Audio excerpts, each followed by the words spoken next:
Hello gengs, welcome back to Plot Movies channel. Kali ini akan menyampaikan alur singkat film yang bergenre horor juga thriller. Film ini berjudul Sensor, rilis di tahun 2021 dan bersetting pada era 1980-an di Inggris. Sesuai judulnya, Sensor menceritakan seorang wanita yang bekerja di lembaga sensor film. Hampir setiap hari, ia melihat dan menyeleksi scene yang menampilkan adegan kekerasan yang sangat vulgar. Bagaimana jika yang dilihat di layar ternyata terjadi di dunia nyata? Oke gengs, tanpa basa-basi lagi, langsung saja kita ke alur filmnya. Sebelum dimulai, tokoh utama di film ini adalah Enid. Yap, dialah wanita yang bekerja di lembaga sensor film British Board of Censors. Ia mengaku bekerja di sana untuk melindungi orang dari penyampaian adegan film yang tak layak.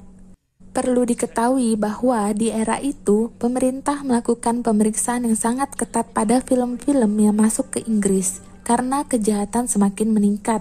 Pemerintah percaya hal itu dikarenakan film kekerasan dapat menembus pikiran anak-anak muda yang labil dan melekat di setiap moral masyarakat, bahkan bisa menginspirasi untuk diterapkan di dunia nyata. Di awal film, kalian akan diperlihatkan Enid dan timnya sedang menyeleksi dan berdiskusi tentang adegan mengerikan yang tidak layak ditonton, terutama oleh anak kecil. Ada yang berpendapat ingin tetap menampilkan scene itu agar filmnya laku. Namun saat voting, Enid dan rekannya Anne tidak menyetujui. Kemudian Anne meminta bantuan Enid karena dia harus pulang lebih cepat. Setelah Enid menyelesaikan pekerjaannya, ia pulang ke rumah. Ia mendapat telepon dari kedua orang tuanya untuk bertemu. Sesampai di restoran, Enid diberikan akta kematian adiknya yang bernama Nina, yang telah lama hilang saat berusia 7 tahun.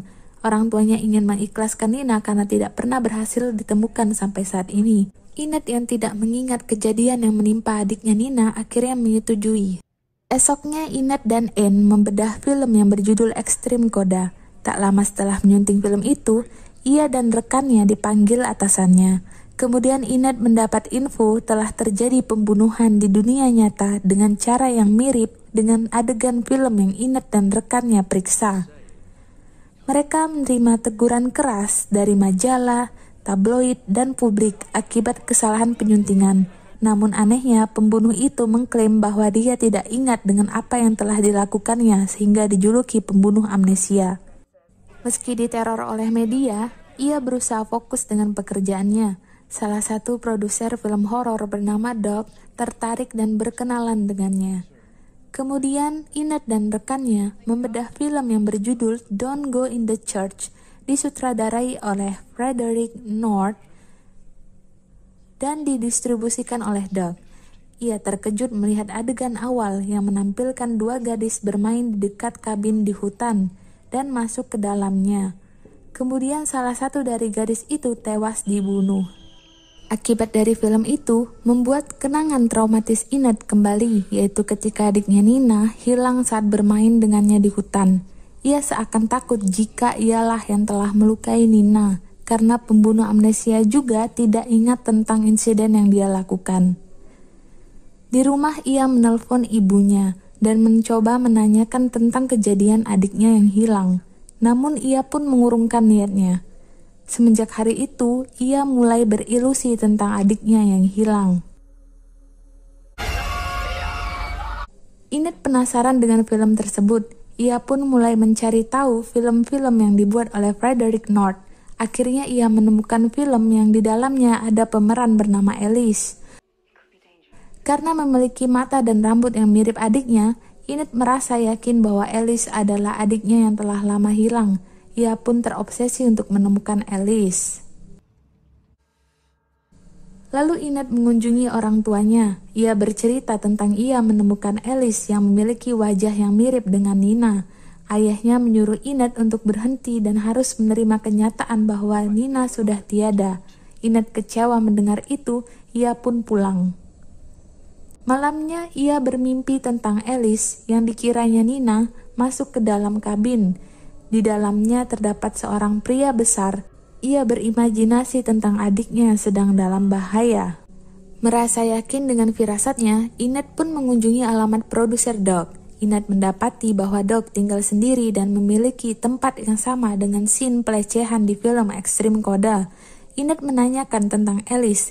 Ia pun menerima info bahwa Alice sedang syuting film Squall Don't Go in the Church. Lalu Doc menggoda dan mau melecehkannya.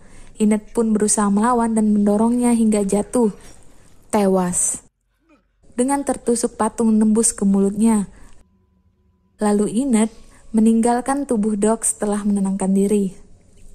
Di rumah, Enid berilusi lagi, terdengar ocehan Doc dan makian publik tentang kesalahannya. Kemudian di kantor, ia melihat rekannya sedang meninjau film Frederick North. Ia berhayal melihat bahwa film itu adalah nyata. Karena takut Alice yang dikira adiknya terluka, ia pun mendatangi lokasi syuting untuk mencarinya. Di sana, ia bertemu Debbie, sang makeup artist. Debbie mengira Enid adalah salah satu pemeran film Squall Don't Go in the Church. Enid pun dipakaikan kostum dan dirias sesuai scene. Setelah siap dan diambil foto, ia pun menuju tempat pengambilan film. Saat menuju ke sana, Enid bertemu Frederick North. Pak sutradara itu menyampaikan bahwa dia tidak menciptakan kekerasan, karena jiwa itu sudah dimiliki oleh setiap orang, termasuk Enid. Ia juga mengatakan kepada Enid untuk membangkitkan hal yang kelam di dirinya, dan berimprovisasi. Enid salah tangkap maksud si sutradara. Sebenarnya ia hanya membicarakan tentang akting untuk film. Saat perekaman film dimulai, Enid menuju kabin dan masuk membawa kapak. Di dalam ia dipeluk oleh Beastman yang berperan sebagai psikopat di film itu, sedangkan Enid sebagai kekasihnya. Lalu Alice yang berperan sebagai korban berakting akan dibunuh. Namun Enid tidak bisa lagi membedakan fiksi dan realita. Ia mengira itu adalah nyata. Lalu jiwa psikopatnya Enid pun muncul. Ia mengayunkan kapaknya ke pemeran Beastman, dan seketika orang itu tewas. Alice melihat itu berteriak ketakutan. Kru yang lain pun kaget. Tiba-tiba Frederick datang. Enid menyalahkan Frederick atas apa yang terjadi, sehingga ia juga kehilangan nyawanya akibat ditebas Enid. Alice pun kabur.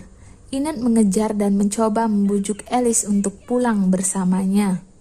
Alice yang bingung ketakutan dengan tingkah Enid menolak dan berkata bahwa dia bukanlah adiknya. Ia pun pergi. Enid frustasi melihat Alice tidak mengakui dia sebagai kakaknya. Tiba-tiba cahaya muncul dan scene menunjukkan Alice kembali menghampiri Enid. Mereka pun pulang ke rumah dengan bahagia sampai akhirnya bertemu orang tuanya. Enid merasa senang dan lega karena telah menemukan adiknya yang hilang. Sayangnya, itu semua hanya imajinasi Enid. Nyatanya, Alice dipaksa Enid untuk ikut pulang ke rumah bersamanya. Alice ketakutan meminta tolong kepada orang tuanya Enid. Dan film pun berakhir dengan Enid yang tertawa melihat kamera.